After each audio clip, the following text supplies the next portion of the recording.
여러분 안녕하세요. 투자의 신에 오신 여러분을 환영합니다. 토마토TV의 투자의 신과 함께 여러분을 투자의 신의 길로 인도해드리는 시간, 투자의 신 화요일 2부 시작하도록 하겠습니다. 계속해서 김형일 전문가님과 함께 하도록 하겠고요. 자, 2부에서도 종목 진단 기다리고 있습니다. 1부에서 종목 진단 못 받아서 아쉬우셨던 분들 2부에 기회를 꼭 놓치지 말고 잡아보셨으면 좋겠습니다. 지금 바로 궁금한 내용들 남겨주시면 저희가 종목 진단 도와드릴 거고요.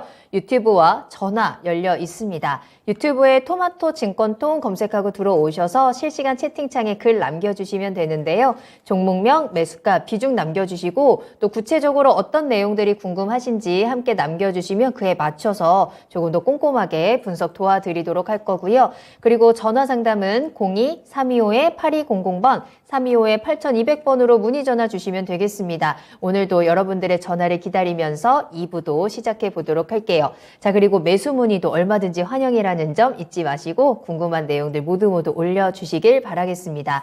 자, 이제 정말 얼마 남지 않았습니다. 30분 정도 후면 CPI가 발표가 될 거고 그 결과에 따라서 내일과 또 앞으로의 우리 시장의 분위기가 좀 결정이 될 텐데요. 여러분들께서는 어떤 것들을 기대하고 계시고 어떻게 대비하고 계신지 지금이 그 마지막 기회가 아닐까 싶은데요. 점검 꼭 받아보시길 바랄게요. 자, 그러면 2부 함께 하시는 분들도 인사 나누면서 일단 출발을 해보도록 하겠습니다.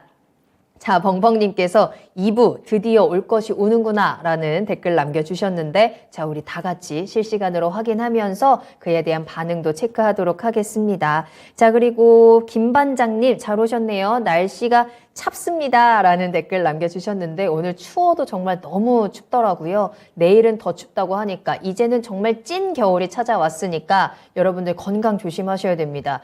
저 연말에 이제 모임이 조금 몇 개 있었는데 아파서 못 나온다라는 연락을 오늘 한 2통인가 3통 받았거든요. 진짜 그 감기가 엄청 위험하기 때문에 여러분들 건강관리 꼭 유의하시길 바랄게요. 건강해야 따뜻하고 즐거운 연말을 또 보낼 수 있습니다.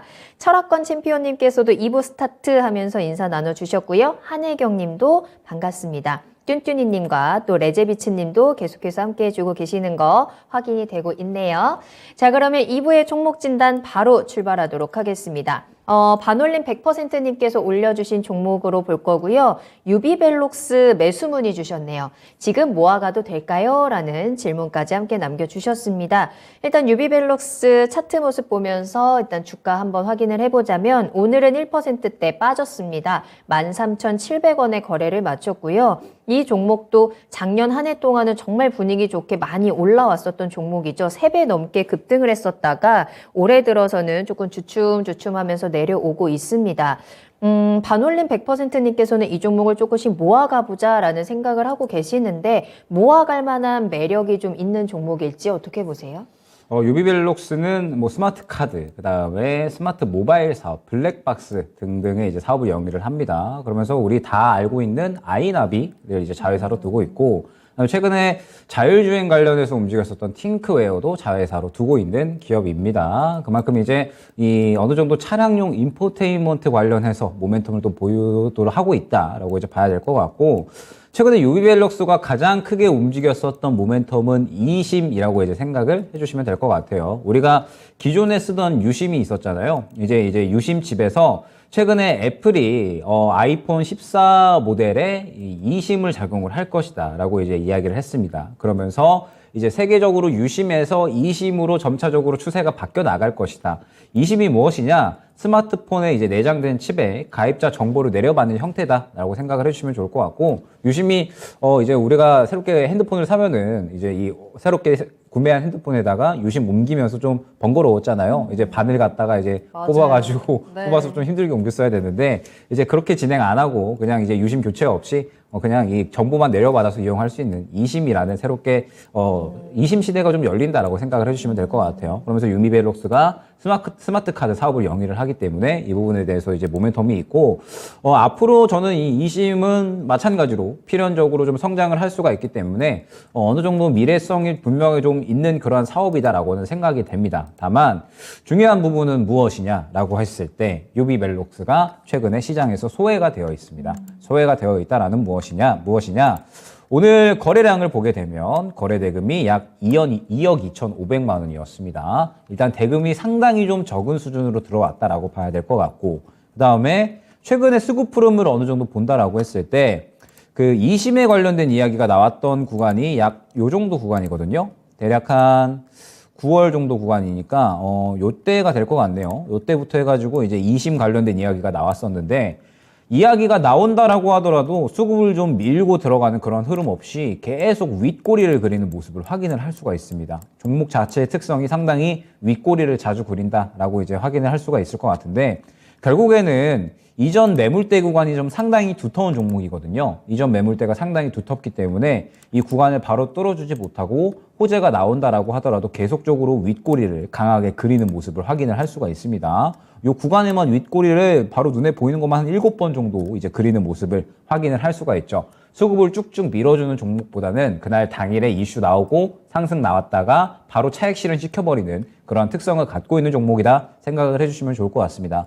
그럼 유비벨록스가 이제 장기적으로 모아갈 만한 어떤 매력도가 있느냐? 지금 현재 사업 내용만 봤을 때는 분명히 어느 정도는 매력이 있다라고 봐야 될 것 같아요. 어찌됐든 유심에서 2심으로 이제 세계적인 트렌드가 넘어간다라고 했을 때 분명하게 이 부분에 대해서 유비벨록스가 수혜를 받을 수는 있겠죠. 그런데 그 부분에 대해서 미리 우리가 예단을 하고 모아갈 필요는 없다라고는 생각이 됩니다. 시장에서 주목을 받으면 충분히 이렇게 수급이 들어가는 구간이 눈에 바로 보일 거거든요. 그러면은 수급이 들어왔으니까 무언가 메리트가 있고 이야기가 될 게 있으니까는 들어왔겠죠, 당연히. 수급이 들어올 때 그때 이제 다시 한번 매수를 해 나가도 늦지가 않고, 지금은 보게 되면은 최근에 윗꼬리를 그린 물량들만 있기 때문에 차익 실현만 계속해서 나오고 있다라고 생각을 해주셔야 될 것 같습니다. 매집이 진행이 된다라기보다는 지금 현재 구간에서 물량을 털어내는 움직임만 계속해서 있다라고 봐야 될 것 같기 때문에, 결국에는 실질적으로 유비벨록스 같은 경우에는 시장에서 주목을 받는 무언가가 필요하다라는 뜻이 됩니다. 아직까지는 시장에서 주목을 받고 있지 못하고 소외가 되고 있기 때문에 말씀드렸죠. 지금 현재 시장은 소외되면은 계속해서 철저하게 소외가 될 수밖에 없습니다.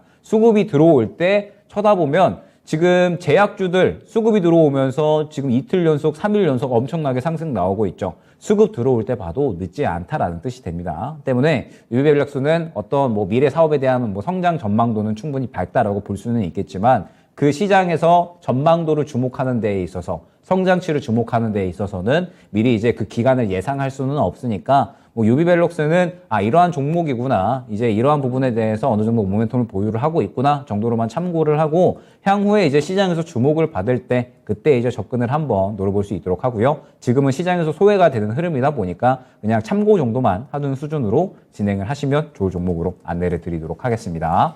자, 유비벨록스가 가지고 있는 기술력에 대한 기대감, 그리고 어느 정도의 모멘텀도 가지고는 있지만 현재 시장에서는 이 종목에 대한 관심이 크지 않다라는 점으로 정리를 해보도록 하겠고요. 따라서 워낙에 유동성이 축소되고 지금처럼 경제 상황이 좋지 않은 상황에서 이런 종목은 매수는 살짝 보유해보자, 보류하자라는 의견으로 전해드렸으니까요. 우리 조금 더 탄력 있게 수익 볼 수 있는 종목들 얼마든지 있으니까 다시 한번 찾아보도록 하겠습니다. 자, 여러분들 궁금하신 종목 지금 바로 올려주시고 그에 대한 해결책 찾아가시길 바라겠습니다. 이렇게 매수 문의 주시면 적당한 타이밍과 또 앞으로 대응 전략까지 저희가 확인해 드리고 있으니까요. 궁금하신 종목 지금 바로 저희 유튜브와 전화를 통해서 상담 내용 보내주시면 되겠습니다. 자, 그러면 다음 상담 이어가 보도록 하겠습니다. 이번에는 전화로 이야기 나눌게요. 시청자님 안녕하세요. 네, 안녕하세요. 네, 반갑습니다. 자, 어떤 종목 궁금하세요? 이녹스 첨단 소재고요. 네, 매수가랑 비중 어떻게 되실까요? 28,500원에 8%요. 알겠습니다. 이 종목 최근에 매수하셨을 것 같네요. 네, 최근에 미리 매수를 걸어놨는데 체결이 돼서 네. 네, 알겠습니다. 제 나름대로 매수를 했는데 혹시 이게 계속 끌고 가면 괜찮은 수익이 날지 궁금해서요. 알겠습니다. 지금 그 매수가 근처에서 조금 횡보하는 모습들 보여주고 있는데 조금 더 가져가면서 수익을 낼 수 있는 기회들이 있을지 그 목표가도 한번 확인을 해보도록 하겠습니다. 전문가님과 이야기 나눠보세요. 바로 네. 진행하도록 하겠습니다. 네. 이녹스 첨단 소재 같은 경우에는 이제 업황 자체가 약간은 좀 불안하다라고 볼 수가 있을 것 같아요. 이제 주요한 사업의 이제 캐파 자체가 캐시카우 자체가 반도체용 소재, 그 다음에 OLED 소재 쪽으로 이제 이 캐시카우를 좀 확보하고 있는 그런 종목인데, 다들 알고 계시겠지만 지금 현재 이 두 업황 자체가 약간은 부진한 모습이 이어지고 있다라고 봐야 될 것 같습니다. 여전히 이제 전방 사업 자체가 둔화가 이제 계속적으로 좀 진행이 되면서 결국에는 이 업황들이 어느 정도는 회복이 되어야 될 것 같은데, 경기 침체 국면에서 이 두 사업은 아무래도 단기간에 회복되기는 약간은 어렵다라고 봐야 될 것 같아요. 지금 현재 다들 알고 계시겠지만 반도체 업황도 약간은 이 업황이 불안하다 보니까 계속해서 감산을 하는 그런 추세에 있습니다. 물론 삼성전자는 공격적으로 투자를 하고 있기는 하지만 SK하이닉스는 이제 감산을 한다라고 이야기를 했거든요. 그만큼 지금 현재 이 경기 침체, 그 다음에 소비 둔화에 대한 우려감으로 인해서 전체적으로 이제 생산을 좀 줄여나가는 추세에 있다라고 생각을 해주시면 좋을 것 같습니다. 생산을 줄인다라고 했을 때에는 이와 관련해서 소재, 그 다음에 장비 쪽은 당연히 실적 캐파가 좀 줄어들 수밖에 없다라고 생각을 해야 될 것 같고, 그 다음에 이 디스플레이 쪽도 마찬가지다라고 생각을 해주시면 될 것 같아요. 소비 심리가 계속적으로 좀 둔화되다 보니까 마찬가지로 내년에 어떤 수요도 줄어들 것으로 예측이 되고 있는 상태고, 그러다 보니까 지금 현재 이 OLED 디스플레이 시장 자체도 수요가 좀 줄어들 것으로 예상이 되고 있습니다. 그러면 지금 현재 이녹스 첨단 소재 같은 경우에는 주요하게 캐시카우를 확보하고 있는 업종들 자체가 불안하다 보니까 지금 현재 주가도 약간은 좀 애매한 그런 이제 구간을 좀 지나가고 있다라고 생각을 해주셔야 될 것 같고, 올해도 이제 실적 흐름을 좋게 보이다가 올해 내내 계속적으로 좀 실적이 감소하는 그런 흐름들을 보이고 있거든요. 4분기까지도 실적이 약세를 보일 것으로 예상이 되고 있는 상태입니다. 그러면 이제 이녹스 첨단 소재 같은 경우에는 결국에는 언제 좀 살아날 수가 있을 것이냐. 결론적으로는 업황이 어느 정도 살아날 때 그때 마찬가지로 주가도 좀 회복을 할 수 있을 것으로 보여집니다. 지금 당장은 주가가 큰 폭으로 올라오기에는 약간은 힘들 것이다라고 이제 보여지고, 지금 보게 되면 제가 이제 두 줄을 쳐놨습니다. 약 한 29,000원 구간, 그 다음에 31,000원 구간이 될 것 같아요. 아마 이녹스 첨단 소재 같은 경우에는 지금 현재 시장이 크게 빠지거나 혹은 이제 크게 올라가지 않는 이상 이 구간을 계속해서 이제 왔다 갔다 하면서 횡보를 할 확률이 굉장히 높습니다. 29,000원에서 31,000원 구간입니다. 이 구간을 이제 왔다 갔다 하면서 횡보를 할 확률이 굉장히 높고, 아마 이 구간을 뚫어주기에는 당분간은 힘들 거예요. 왜냐하면 말씀드렸듯이 업황 자체가 많이 부진하기 때문에 이녹스 첨단 소재가 뭐 예를 들어서 엄청난 규모의 뭐 투자를 한다라든지 혹은 이제 뭐 수주권들을 따내온다라든지 아니면은 뭐 새롭게 신성장 동력으로 무언가 뭐 2차전지 소재 쪽에 대한 어떤 이야기가 나온다라든지 예를 들면 뭐 이러한 이야기가 나오지 않는 이상 이 구간의 매물대가 어느 정도 두텁기 때문에 이 구간을 바로 뚫어주기에는 약간은 힘들 수가 있을 겁니다. 그러면서 뭐 어찌됐든 바닥에 대한 기대감은 또 분명하게 있기 때문에 마찬가지로 바닥을 또 크게 이탈을 할 것으로 보여지지는 않거든요. 그러면은 지금 현재 구간에서는 이녹스 첨단 소재 같은 경우에는 어느 정도 이 반등에 대한 부분도 기대를 할 수는 있다라고 생각을 해주셔야 될 것 같습니다. 그런데 중요한 부분은 무엇이냐? 결국에 이 저가 부분, 오늘 저점 정도가 될 것 같아요. 이 오늘 저점을 이탈을 하게 되면은 약 한 2만 원 중반대 정도까지는 조정이 나올 수 있다라는 부분을 염두를 해주셔야 될 것 같습니다. 그렇기 때문에 일단은 지지 라인은 28,500원 정도로 안내를 드릴 수가 있을 것 같은데, 저라면은 만약에 내일 이녹스 첨단 소재가 반등이 나오지 않는다라고 하면 과감하게 정리를 할 것 같습니다. 왜냐라고 하면 이녹스 첨단 소재는 말씀드렸지만 지금 현재 업황 자체가 좀 많이 부진하기 때문에 당장에 큰 폭으로 상승이 나오기에는 힘든 종목이다라고 생각을 해주시면 될 것 같아요. 그러면은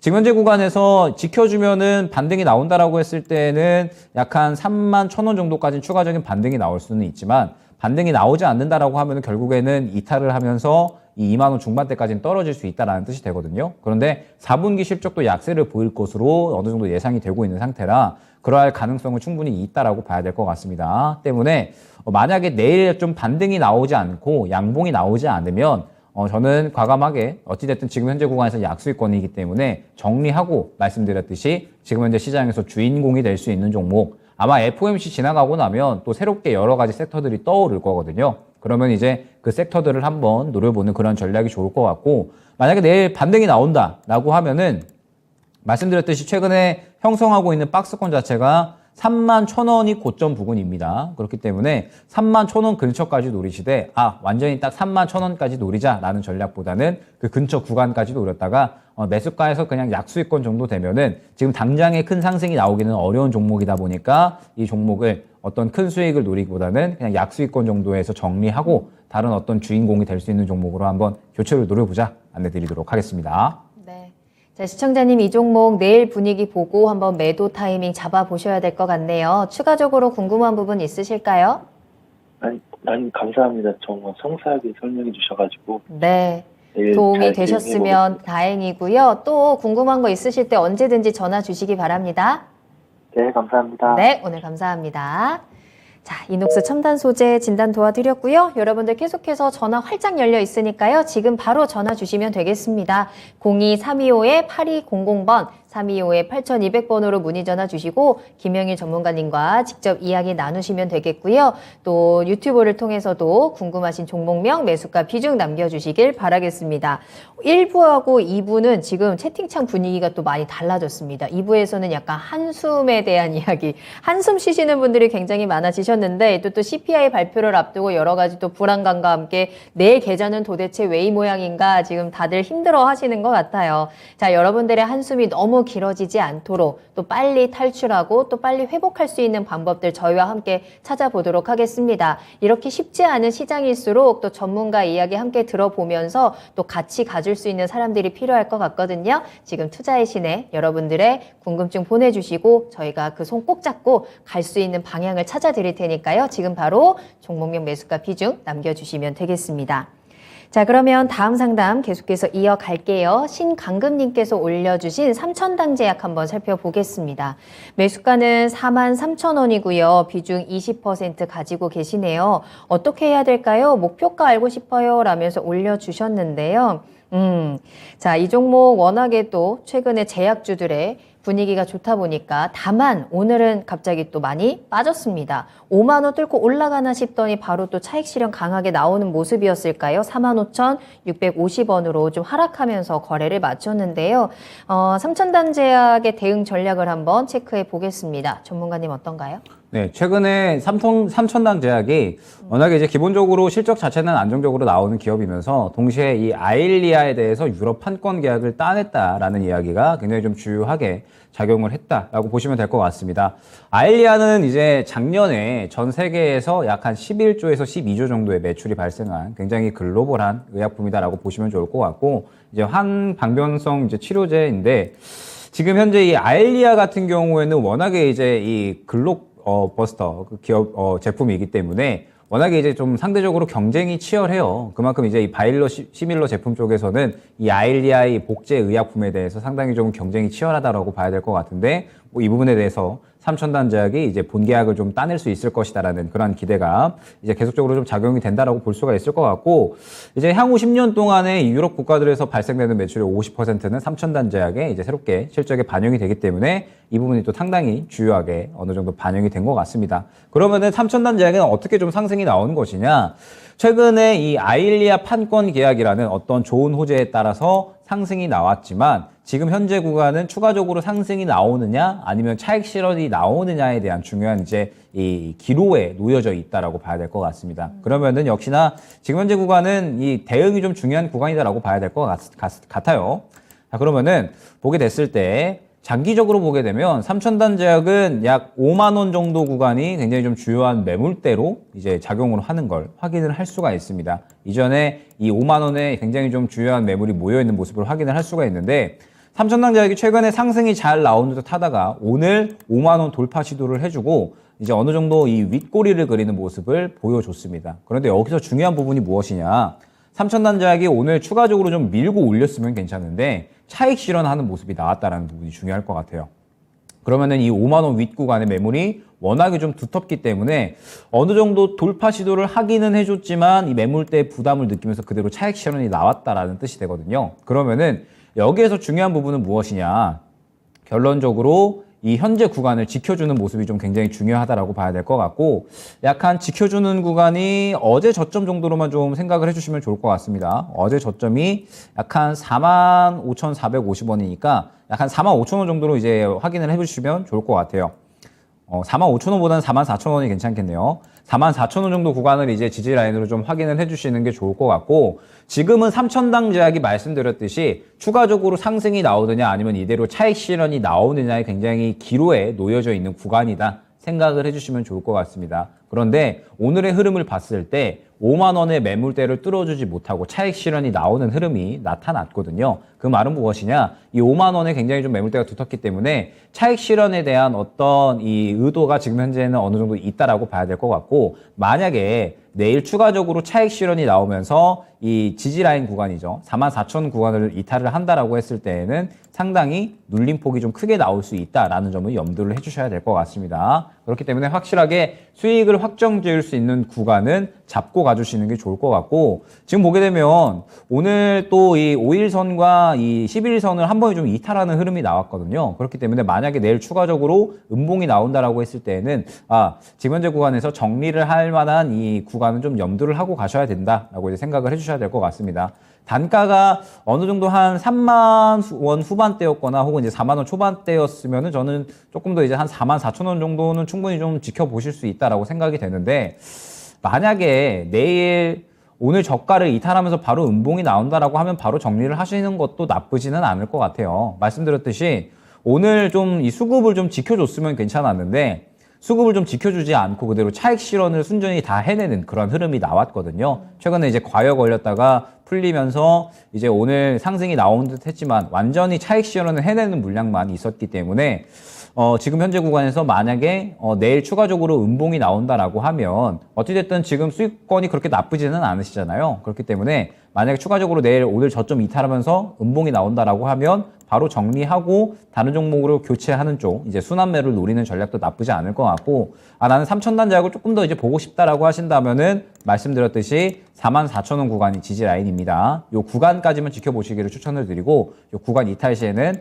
상당히 이제 열려있는 폭이 크다 보니까 이 구간 이탈 시에 반드시 수익 확정 지어 주셔야 된다라는 점 명심을 해 주셔야 될 것 같습니다. 그러면서 혹시나 이제 이 구간을 좀 지켜주면서 상승이 나온다라고 하면 뭐 역시나 5만 원 구간이 중요하겠죠. 5만 원 구간이 주요한 매물대이기 때문에 이 구간을 돌파를 해주면은 뭐 추가적으로 굉장히 좋은 수익 극대화를 누릴 수는 있겠지만, 말씀드렸듯이 매물대가 너무 두텁습니다. 5만 원 구간 위에 굉장히 매물대가 두텁기 때문에 이 구간을 바로 뚫어주기에는 약간은 힘들지 않을까라고 좀 생각이 돼요. 그렇기 때문에 만약에 다시 한번 이 구간을 지켜주면서 5만 원 구간까지 상승이 나온다라고 하면 그 정도 구간에서 마찬가지로 돌파가 나오지 않을 시에는 뭐 바로 빠르게 차익 실현해 주시는 전략이 필요할 것으로 보여집니다. 이 5만 원을 뚫느냐 마느냐 딱 거기에 지금 걸려 있는 상황이어서 일단 조금이라도 수익 실현을 하시는 것도 굉장히 좋은 방법일 것 같습니다. 4만 4천 원이 지지가 되면서 이 상승을 계속해서 받아주는지 확인이 필요할 것 같고요. 만약에 이 선이 깨졌을 경우에는 하락에 대한 폭이 더 넓게 열려 있다는 점을 함께 참고를 하시면서 수익 챙기시는 이 매도 타이밍 꼭 놓치지 마시길 바라겠습니다. 3,000단 제약에 대한 진단까지 도와드렸고요. 저희 계속해서 또 빠르게 진단 이어가 보도록 할게요. 또 2부에서 오늘 지금 채팅창 보니까 또 오랜만에 오시는 이름들이, 반가운 닉네임들이 또 많이 보이네요. 오답노트님 오셨어요. 또 투게더님도 반갑고요. 구리구리 너구리님께서도 함께 해주고 계시고, 로또님과 그리고 수공백님까지 모두 환영합니다. 또 오랜만에 오셨으니까 종목도 같이 올려주시면서 종목에 대한 정보도 같이 받아가시길 바라겠고요. 여러분들의 이야기 계속 남겨주세요. 유튜브 실시간 채팅창 계속 열어두도록 하겠습니다. 자, 다음 상담은요, 저희 레인보우 로보틱스 진단하겠습니다. 김태자님께서 올려주신 종목이고요. 매수가는 33,000원이네요. 비중은 15% 감으셨고요. 진단 부탁드려요 하셨습니다. 레인보우 로보틱스 오늘 종가가 31,300원입니다. 지금 살짝 손실 보고 계시는 구간인데, 이 로봇주가 가지고 있는 상승에 대한 힘 어디까지 가져갈 수 있을지 대응 전략 짜볼까요? 레인보우 로보틱스는 이제 우리가 아이언맨 로봇 보면은 이제 자비스 부르면은 이제 요게 이제 나타나가지고 조립해 주잖아요. 요게, 네, 손이. 그게 이제 이 협동 로봇인데, 네. 그런 게 이제 협동 로봇이라고 생각을 해주시면 좋을 것 같습니다. 그러면서 이제 이 전체적인 이 인력 자체를 산업용 로봇으로 이제 교체하는, 이제 전체적인 이 공장 쪽에서는 이러한 움직임들이 좀 계속돼서 지속되고 있다라고 봐야 될 것 같습니다. 협동 로봇에 대한 수요가 계속적으로 증가를 하면서 레인보우 로보틱스가 이제 이 관련돼서 이제 뭐 기술이라든지 어떤 뭐 핵심 요소들 자체를 내재화를 좀 굉장히 잘 해놨어요. 그러다 보니까 상대적으로 타사 대비 이 경쟁력이 있다. 가격 부분에서 상당히 좀 경쟁력이 있는 기업이고, 그러다 보니까는 지금 현재 이 4분기에 굉장히 또 흑자를 또 이어나가면서 창립 이래 역대 최고 실적을 기록을 한 모습을 확인을 할 수가 있습니다. 그러면서 협동 로봇의 수요는 또 계속해서 증가를 하고 있고, 그리고 앞으로 공장은 계속해서 지어질 거잖아요. 뭐 미국에서도 당장에 이제 IRA 법안으로 인해서 공장이 또 엄청나게 들어설 거고, 공장이 들어선다라고 하면은 당연히 또 로봇에 대한 수요는 높아질 수가 있습니다. 그러다 보니까 레인보우 로보틱스가 사실 로봇주 중에서는 대장주 중에 하나다라고 이제 생각을 해주시면 좋을 것 같아요. 그런데 최근에 흐름은 좀 어떻게 되느냐라고 했을 때, 로봇주들이 전체적으로 이제 흐름을 좀 좋게 보이다가 아무래도 좀 순환이 한 차례 지나갔죠. 이제 순환이 좀 한 차례 지나가고 이제 한 차례 이 윗꼬리를 그리면서 차익 실현하는 모습, 이전 매물대에 부딪히면서 차익 실현하는 모습이 나오고 지금은 잠시 쉬어가는 흐름이다 생각을 해주시면 될 것 같습니다. 그러면 결국에는 중요한 게 무엇이냐? 로봇 쪽은 결국에는 이 성장주고 이 기대감으로 움직이는 종목군들이기 때문에 뭔가 또 이야기가 나와줘야 돼요. 최근에 뭐 이야기가 나왔었던 부분들이 정부 정책에 대한 부분이라든지 뭐 여러 가지 뭐 이제 로봇에 대해서 이제 뭐 수요가 앞으로 뭐 계속적으로 증가할 것이다. 이러한 이야기들이 나오다 보니까 시장에서 이제 주목을 해줬었는데 지금 당장은 로봇에 대한 이야기가 시장에서 나오고 있지 않잖아요. 그러다 보니까 로봇 쪽은 아직까지는 좀 숨죽이고 있는 상태다라고 봐야 될 것 같습니다. 그런데 물량은 아직까지 완전히 다 나온 상태는 아니기 때문에 로봇 쪽은 분명하게 이제 한 차례 더 상승은 나올 것으로 보여집니다. 그리고 내년 1월에 CES도 예정이 되어 있어서 뭐 CES가 이제 어느 정도 좀 이야기가 된다라고 했을 때 로봇 쪽도 어느 정도는 또 이야기가 나올 수 있지 않을까라고 생각이 됩니다. 그렇기 때문에 레인보우 로보틱스 같은 경우에도 일단 지금 현재 상태에서는 숨죽이고 있는 구간이라서 당장에 어떤 대응을 하기보다는 약간은 좀 지켜봐야 될 것 같아요. 지금 보게 되면 레인보우 로보틱스가 저가를 약 한 29,700원 정도에 좀 확보를 하고 있습니다. 29,700원 정도에 확보를 해주면서 어쨌든 이 구간에 상당히 좀 이 강력한 지지라인을 확보를 하고 있기 때문에 아마 단기적으로 시장이 엄청나게 크게 빠지지 않는 이상은 이 구간을 지켜주지 않을까 싶어요. 그러면서 이 구간을 지켜주면서 이 중요한 부분은 무엇이냐? 결국에는 레인보우 로보틱스 같은 경우에도 수급이 조금 강하게 들어오는 구간이 필요한데 아직까지는 좀 수급이 숨죽이고 있는 상태다라고 말씀을 드렸잖아요. 수급이 들어온다라는 뜻은 결국에는 이 로봇 관련주들의 어느 정도 무언가 관심도가 쏠리면서 어느 정도 이야기거리가 나오면서 시장에 관심을 받는다라는 뜻이 됩니다. 그럼 제가 말씀드렸던 게 무엇이냐?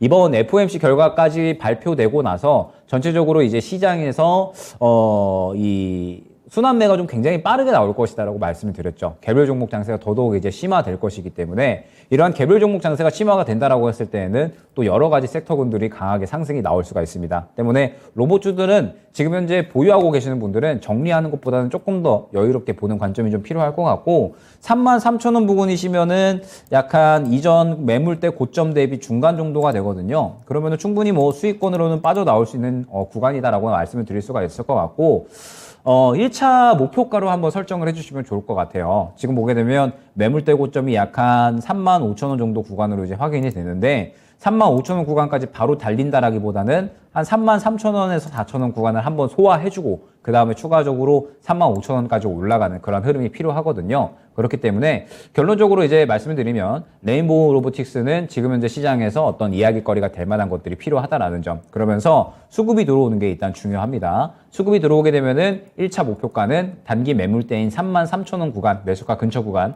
안내드리도록 하고요. 그 다음에 추가적으로 2차 목표가는 35,000원 정도로 안내를 드리면서 여유롭게 대응해 나가자 안내드리도록 하겠습니다. 네. 자, 레인보우 로보틱스 한 차례 더 상승을 앞두고 잠시 숨고르기에 들어간 상황입니다. 이슈들 계속해서 로봇 섹터에 대해서는 나올 수 있고요. 또 수급이 들어오면서 탄력도 기대를 해볼 수 있을 것 같습니다. 29,700원 바닥을 기준으로 해서 1차 목표가 33,000원, 2차적으로는 35,000원까지 체크하시고 수익 꼭 챙기시길 바라겠습니다. 자, 많은 분들이 또 기다리셨던 CPI가 이제 드디어 드디어 발표가 됐습니다. 미국의 11월 소비자 물가지수는 전년 대비해서 7.1%로 체크가 됩니다. 예상치였던 7.3%를 하회하는 수치가 나왔고요. 근원 소비자 물가지수 역시 6% 상승으로 집계가 되면서 예상치를 하회하는 모습들이 나오고 있습니다. 지금 예상치보다 지금 다 근원 물가지수도 그렇고 소비자 물가지수 모두 하회했기 때문에 일단은 호재죠.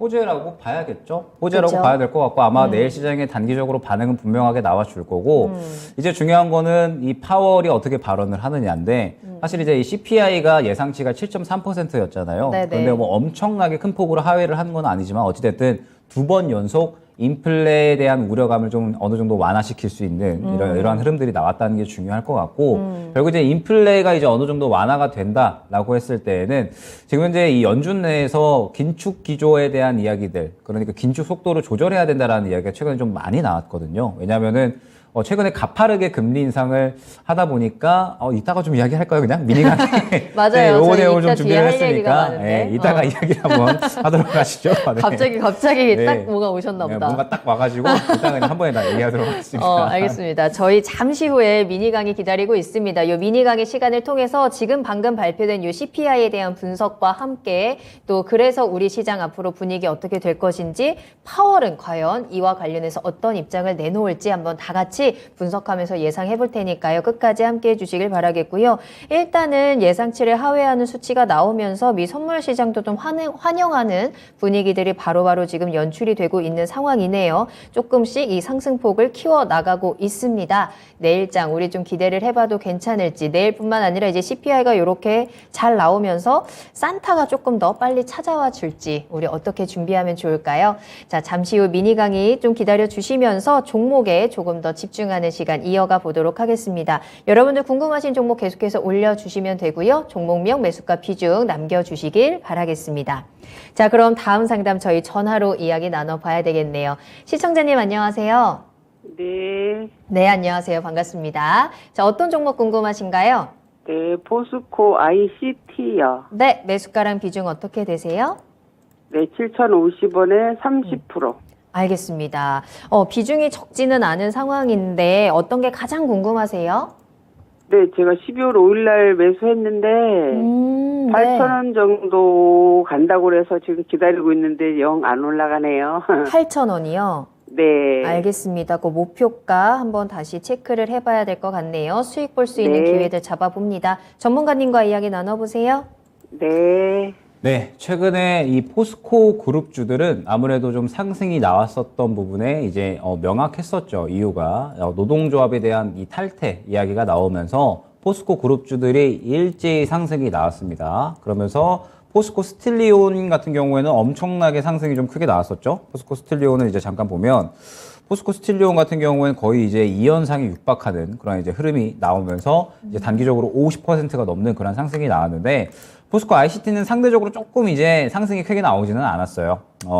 어느 정도 이 그날 당일에는 상승이 잘 나오긴 했지만 이틀 연속 상승이 나오지는 않았고 그러면서 이제 이 상승이 좀 많이 나왔다 보니까 차익 실현이 나오는 그런 이제 흐름이 진행이 됐다라고 봐야 될 것 같습니다. 그러면은 지금 현재 구간에서 포스코 ICT 같은 경우에는 그래도 상대적으로 포스코 스틸리온보다는 이 실적이 좀 잘 나오거든요. 상대적으로 이제 안정적인 실적이 나오는 종목인데 포스코 스틸리온이 상대적으로 이제 이 시총도 좀 적고 그 다음에 유통 주식도 좀 적다 보니까 이 이슈로 올리기에는 조금 더 이제 올리기가 쉽다 보니 그 종목을 좀 많이 올린 것 같습니다. 포스코 ICT는 이 지금 현재 구간에서는 다시 한번 조금 이 힘을 모아가는 구간이 좀 중요할 것 같아요. 왜 그러냐라고 하면 결국에는 최근에 이제 이 노총 탈퇴권에 대한 이야기가 나오면서 상승이 나오기는 했지만 결국에는 이 기업 본질적인 어떤 이슈가 아니라 그 외에 다른 이제 이야기로 인해서 상승이 나온 거잖아요. 그렇기 때문에 지금 현재 구간에서는 그 이야기로 인해서 차익 실현이 어느 정도 나온 상태다라고 봐야 될 것 같습니다. 차익 실현이 나온 상태에서 이제 추가적으로 차익 실현이 나오느냐 아니면은 현재 구간을 지켜주면서 반등이 나오느냐 이게 이제 중요한 거거든요. 그래도 다행히 어제는 좀 지켜주는 흐름이 나오기는 했습니다. 어제 어느 정도 좀 지켜주는 흐름이 나오면서 지지라인을 확보를 해주기는 했으나 결론적으로 중요한 거는 현재 구간에서는 바로 큰 상승을 보이기는 약간은 어렵지 않을까라고 생각이 돼요. 왜냐하면은 일전에 이제 상승이 나왔던 부분이 말씀드렸듯이 노총 탈퇴권에 대한 부분인데 이 부분이 또 다시 한번 시장에서 주목을 받기에는 약간은 좀 어려움이 있다라고 생각이 되거든요. 그렇기 때문에 지금은 현재 일전에 다 털어내지 못했던 물량들을 추가적으로 조금 반등시키면서 다시 한번 털어내고 있다라고 봐야 될 것 같습니다. 그렇기 때문에 오늘 이제 추가적으로 약간 윗꼬리를 그리는 그런 이제 모습이 나왔다 생각을 해주셔야 될 것 같고, 일단 지금 현재 1차 목표가는 너무 높게 노리시기보다는 일단 7,000원 구간으로 잡고 가주시는 게 좋을 것 같습니다. 보게 되면은 이제 이틀 연속 상승이 나오면서 가장 주요하게 매물대가 형성이 되었었던 구간이 7,000원 구간이기 때문에 이 7,000원 구간을 이제는 1차 목표가로 좀 설정을 해서 웬만하면은 매수가 근처에서 정리를 해야 된다라고 이제 안내를 드릴 수가 있을 것 같고, 중요한 부분은 무엇이냐? 만약에 포스코 ICT가 지금 현재 오늘 저점을 이탈을 한다라고 했을 때에는 저점이 약 오늘 저점이 6,590원이거든요. 6,590원을 이탈을 하고 다시 한번 6,400원대를 또 확인하러 간다라고 하면 저는 이탈 가능성이 상당히 좀 높다라고 보고 있습니다. 왜 그러냐라고 했을 때 말씀드렸듯이 노총 탈퇴권에 대해서 이제 상승이 나왔기 때문에 기업 본질적인 어떤 이슈가 아니죠. 그리고 그날 당일에 저는 어느 정도 차익 실현에 대한 관점들이 충분히 좀 나왔다라고 보고 있기 때문에 물량들을 추가적으로 좀 털어내고 있는 과정이다라고 봐야 될 것 같거든요. 그러면은 물량이 다 나왔다라고 했을 때에는 추가적인 조정에 대한 가능성이 굉장히 높다라고 봐야겠죠. 때문에 현재는 이 오늘 저점이죠. 6,590원을 주요한 지지라인 좀 설정을 해서 이 구간을 이탈을 하게 된다라고 했을 때는 어느 정도 비중 축소를 진행을 해서 향후에 바닥에서 좀 다시 한번 잡는 그러한 전략이 좀 중요할 것 같고, 만약에 현재 구간을 좀 지켜주면서 반등이 나온다라고 했을 때에는 7,000원 구간입니다. 이 구간을 뚫어주면서 추가적인 상승을 노리기보다는 7,000원 정도 매수가 근처까지 반등이 나왔을 때 정리를 하고 다른 새롭게 좀 떠오를 수 있는 그런 섹터군으로 한번 교체를 노리는 전략이 좋지 않을까 생각이 됩니다. 네, 시청자님 목표가 7,000원으로 다시 한번 제시를 해드렸습니다. 매수가 근처에서 큰 손실 없이 꼭 빠져나올 수 있도록 그 기회 꼭 잡아보시면 좋을 것 같네요. 도움이 좀 되셨을까요? 네, 잘하겠습니다. 네, 오늘 감사합니다. 감사합니다. 네. 자, 계속해서 상담 이어가 보도록 하겠습니다. CPI 발표된 이후에 채팅창에서는 내일은 폭등장이니까 모두들 오늘은 푹 주무세요 라는 댓글들도 보이고 있는데 기대감이 점점 더 높아지는 것 같네요. 자, 이런 폭등장을 기대하는 가운데 내 종목도 같이 올라야 되니까요. 궁금하신 내용들 지금 바로 올려주시면 되겠습니다. 자, 그러면 다음 상담도 저희 이야기 나눠보겠습니다. 전화 연결할게요. 시청자님 안녕하십니까? 네, 안녕하세요. 네, 반갑습니다. 네, 반갑습니다. 네, 자, 어떤 종목 궁금하신가요? 네, 미래에셋 증권요. 좋습니다. 매수가랑 비중 어떻게 되세요? 네, 9,200원에 10%. 오랫동안 이거 고생하셨겠네요. 이 종목 때문에. 네, 그렇습니다. 알겠습니다. 자, 어떤 점이 가장 궁금하세요? 매수가 근처까지 갈 수가 있나? 알겠습니다. 자, 과연 미래에셋 증권이 어느 정도의 힘을 가지고 있는지 좀 분석을 해봐야겠네요. 전문가님과 네, 네. 이야기 나눠보세요. 네, 최근에 이제 사실 이 증권 쪽, 그러니까 아까도 말씀드렸었지만 금융권 쪽의 리스크가 좀 커지고 있다라고 말씀드렸죠. 증권사 쪽에서는 다들 이제 어느 정도 알고 계시겠지만 이제 그 사채죠. 이제 전환 사채에 대한 부분들, 그 다음에 채권에 대한 부분들을 이제 또 상품을 만들어내면서 채권들에 대한 상품을 만들어내고 그에 대해서 이제 자금을 만들어내서 이 부분에 대해서 이제 자금을 융통하는 그런 작업들을 합니다. 그러면서 이 부분에 대해서 또 연관된 상품들을 또 새롭게 만들어내면서 이익성을 또 만들어내는데, 지금 최근에 알고 계시겠지만 워낙에 이 채권 시장이 불안정합니다. 채권 시장이 불안정하고 그 다음에 기업들의 채권 자체도 발행이 잘 되지가 않고 있는 상황이기 때문에 지금 이제 증권사들은 이익이 날래야 날 수가 없는 환경이 지속되고 있다라고 봐야 될 것 같아요. 그러다 보니까 미래에셋증권 같은 경우에도 지금 현재 구간에서 큰 폭의 어떤 이 이익 개선이 약간은 이제 어렵지 않을까 생각이 됩니다. 물론 4분기에 어느 정도는 이제 실적 개선이 좀 예상이 되네요. 지금 보게 되면은 홍콩 법인이 이제 추가적으로 자본 재배치에 대한 부분들, 그러면서 이제 어느 정도 이 1,000억 정도의 일회성 이익이 예상이 된다라고 이제 이야기가 나오고 있고,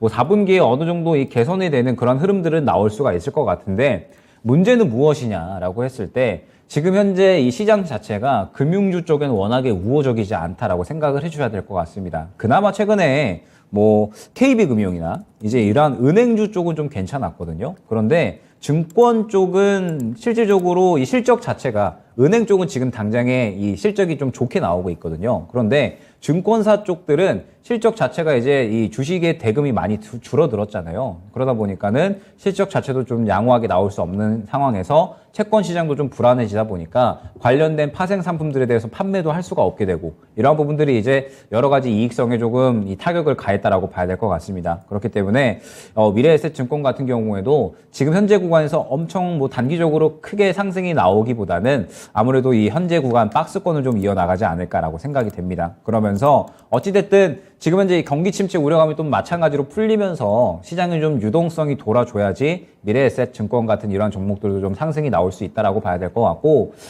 매수가가 9,200원이십니다. 9,200원을 바로 노리기보다는 이 종목은 7,000원 중반대에서 후반대를 일단 목표가로 설정을 해주시는 게 좋을 것 같아요. 그러면서 이 종목은 말씀드렸지만은 지금 현재 시장이 이 종목 자체에 우호적이지가 않습니다. 굉장히 이제 어느 정도 이 좀 불안정한 그런 환경이 좀 지속이 되고 있기 때문에 기간을 어느 정도 길게 보고 가야 된다라는 점 안내드리면서 그래도 최근에 이제 바닥을 잡으려는 그런 시도들은 해주고 있고 그 다음에 그래도 이 담으려는 물량을 어느 정도 담아주는 그런 흐름들은 나와주고 있기 때문에 추가적으로 목표가를 노린다라고 했을 때에는 7,000원 중반대 정도까지 노리면서 이 정도 구간까지 상승이 나온다라고 하면은 어느 정도 이 물량을 덜어내고 다른 종목으로 좀 교체하는 그런 흐름이 중요하지 않을까 생각이 됩니다. 다들 알고 계시겠지만 유동성이 폭발하는 일전의 이 장세, 코로나 이후에 이제 부양책이 좀 진행이 되면서 유동성이 폭발하는 장세에서 증권주들이 워낙에 또 상승이 많이 나왔었기 때문에 이 구간 자체의 매물대가 좀 상당히 많이 쌓여 있는 상태예요. 그러다 보니까 7,000원 중반대 이후로는 상승이 빠르게 나오기는 굉장히 좀 힘들다라고 봐야겠죠.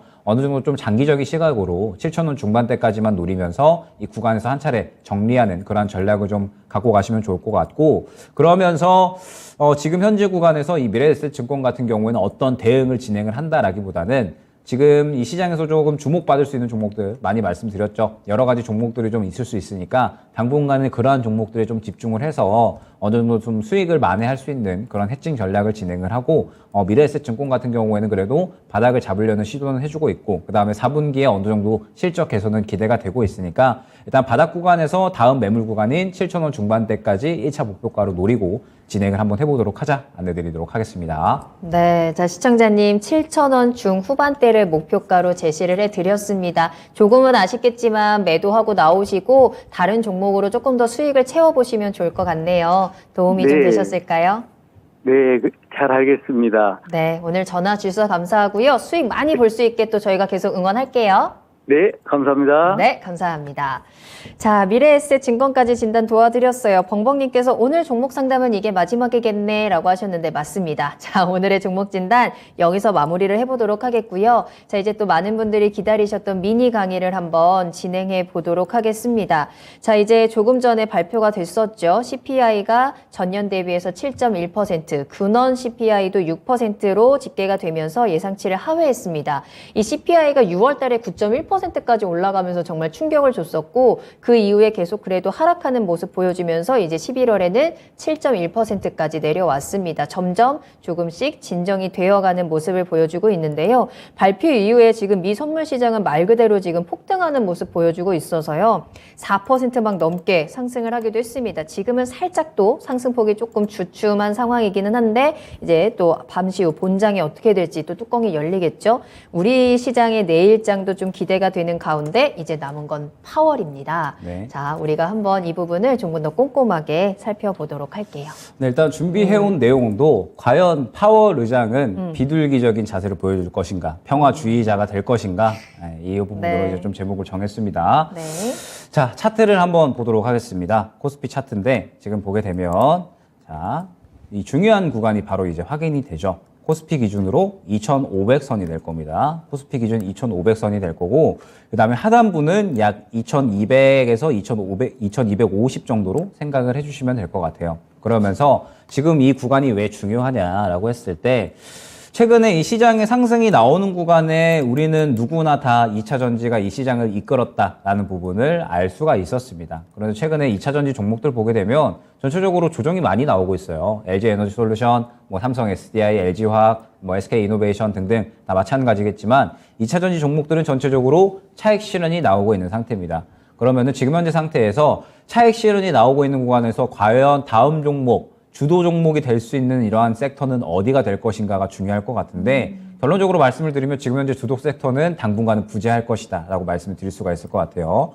지금 최근에 시장에서 주도했었던 이러한 두 종목군은 역시나 반도체와 2차 전지다라고 볼 수가 있을 것 같은데, 반도체는 뭐 다들 알고 계시겠지만 내년 2분기 정도는 되어야지 정상화 될 것이다 이야기가 나오고 있고, 그 다음에 지금 이 2차 전지도 이 IRA, 그 다음에 RMA 법안이 아직까지 완전하게 자리를 잡고 있지는 않은 상태라 우려감이 조금 생긴 상태입니다. 그러다 보니까 2차 전지도 추가적으로 힘을 약간은 더 모아가는 구간이 필요하거든요. 그러면은 지금 현재 주도주는 부재한 상황인데 지금 이 코스피 기준 2350 정도가 될 겁니다. 요 구간에서 위로 올라가느냐 떨어지느냐 주요한 이제 이 갈림길이 되는 겁니다. 그러면서 이제 우리가 여기서 시장에서 추가적으로 좀 파악을 해야 될 부분이 있는데 무엇이냐라고 했을 때, 최근에 이 파월 의장이 과연 어떻게 발언을 할 것인가가 우리가 좀 주목을 하는 그러한 부분인데, 결국에 이제 이 최근에 우려감이 좀 약간은 있었던 부분이 무엇이냐, 고용지표가 굉장히 좀 잘 나왔었어요. 이제 전달 대비 6만 개 정도가 좀 증가를 하면서 깜짝 증가했다라고 이야기가 나왔고, 고용지표 잘 나오면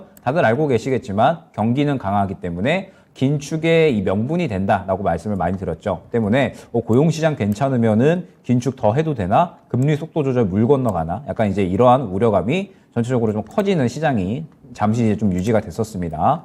근데 이제 우리가 좀 주목을 해야 될 부분이 무엇이냐? 지금 보게 되면은 요게 이제 500대 기업의 분기별 이자 비용이에요. 그러면서 22년 1분기부터 했을 때 계속해서 꾸준하게 올라가는 모습을 확인을 할 수가 있죠.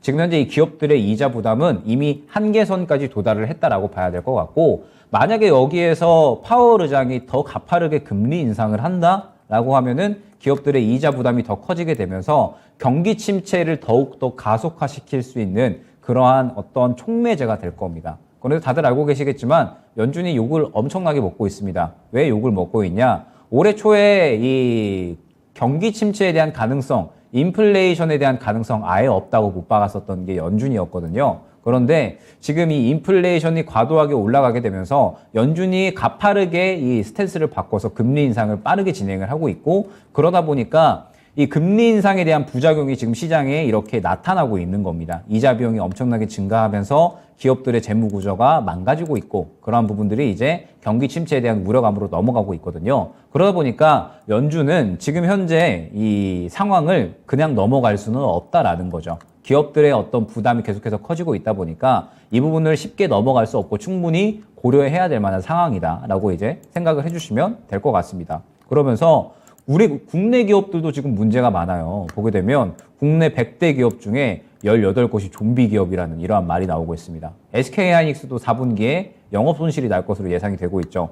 이자 낼 돈도 못 벌었다. 그 다음에 자영업자들 영업이익이 5%인데 대출 이자가 10%다. 이러한 이야기들. 기업 270곳 중에 40곳이 영업이익으로 이자도 못 갚는다. 결국에는 지금 이러한 모든 것들이 가파른 금리 인상의 부작용이 나타나고 있다 생각을 해주시면 될 것 같습니다. 그러면 여기서 만약에 파월이, 연준이 여기서 긴축을 더 강하게 실시를 할 거다. 그러면서 전체적으로 이 기업들의 금리 부담을 더 높인다라고 했을 때에는 이제 점차적으로 이 도산하는 기업들이 눈에 줄줄이 띄기 시작을 할 겁니다. 이자 부담이 계속해서 심해지다 보니까 상환을 하지 못하게 되고, 그렇게 된다라고 했을 때에는 금융권까지 리스크가 번질 수가 있거든요. 과연 저는 이러한 부분들을 연준이 그대로 이 긴축을 강하게 진행을 할 수 있을까라는 그런 이제 의문점이 좀 들었습니다. 자, 그러면서 이제 이러한 부분들을 좀 어느 정도 의식을 하고 있다 보니까 파월이 금리 인상에 대한 부분들은 이미 이제 이야기를 했어요. 이제 갈 길은 멀기는 해요. 갈 길은 멀기는 한데 여기서 이제 금리 인상 속도 조절을 할 때가 되지 않았나라고 이제 발언을 했습니다. 그죠? 그리고 어제 또 시장에 좋은 또 부분으로 작용을 했던 게 옐런 의장이 인플레 내년 말까지 훨씬 낮아질 거다라고 이야기가 나오고 있어요. 그러면서 긍정적인 부분이 지금 내년에 이제 연착륙에 대한 부분들이 가능할 것인가에 대해서 이제 이야기가 많이 되어 왔었는데, 금리 인하까지도 조금씩 이야기가 나오고 있습니다. 금리 인하가 나오게 되면 그때부터는 이제 시장이 다시 한번 유동성이 좀 유입이 되면서 어느 정도 안정을 잡을 수 있는 그러한 구간이 또 펼쳐진다라고 볼 수가 있는 거거든요. 때문에 지금 현재 이러한 분위기들을 봤을 때 파월이 굉장히 비둘기가 될 수 있겠다. 합정에 비둘기 엄청 많잖아요. 비둘기가 왜 이렇게 많은지 모르겠는데 갑자기 그게 생각이 났습니다. 밥 먹으러 가면 한 50마리씩 모여있거든요. 맞아요. 예, 그런데 어찌됐든 이 비둘기가 평화의 상징이니까 파월이 그러한 이 평화를 좀 나타내줄 수 있지 않을까 이번 FOMC에 저는 충분히 좀 기대를 하고 있는 상황이고 지금 이제 요게 중요할 것 같습니다. 요게 이제 무엇이냐. JP 모건에서, 표를 하나 이제 만들어냈어요. 뭐냐면, 이 예상 소비자 물가 지수가 이번에 이제 7.3%였잖아요. 그러면서 이제 이 7.8%보다 높게 나왔을 때 7.5%에서 7.7%일 때, 7.2%에서 7.4%일 때, 7%에서 7.2%, 그리고 6.9% 아래일 때, 요렇게 이제 표를 나눠놨습니다. 그러면서 이제 이 소비자 물가 지수가 나왔을 때 과연 시장이 얼마나 올라갈 것이냐를 이제 이야기를 한 거예요. 그런데 결론적으로 지금 현재 이 새롭게 나온 소비자 물가 지수는 이 구간에 위치를 했죠. 그러면서 약 추가적으로 4%에서 5%까지 올라갈 수 있다라고 예측을 한 겁니다. 그러면 우리가 예상을 할 수 있는 부분은 지금 현재 주도주는 부재한데 시장의 어떤 긍정적인 이슈, CPI가 낮게 나오면서 추가적으로 올라갈 수 있다라는 그런 이제 긍정적인 관점이 나왔잖아요. 그러면 이제 우리가 예상할 수 있는 부분은 코스피가 2,500포인트까지 계속적으로 잘 올라가다가 부딪히는 모습이 나왔습니다. 그러면 우리는 코스피 2,500에서 약 한 2,550 정도까지는 추가적으로 상승이 나올 수 있다라는 부분을 예측을 할 수 있으면서 동시에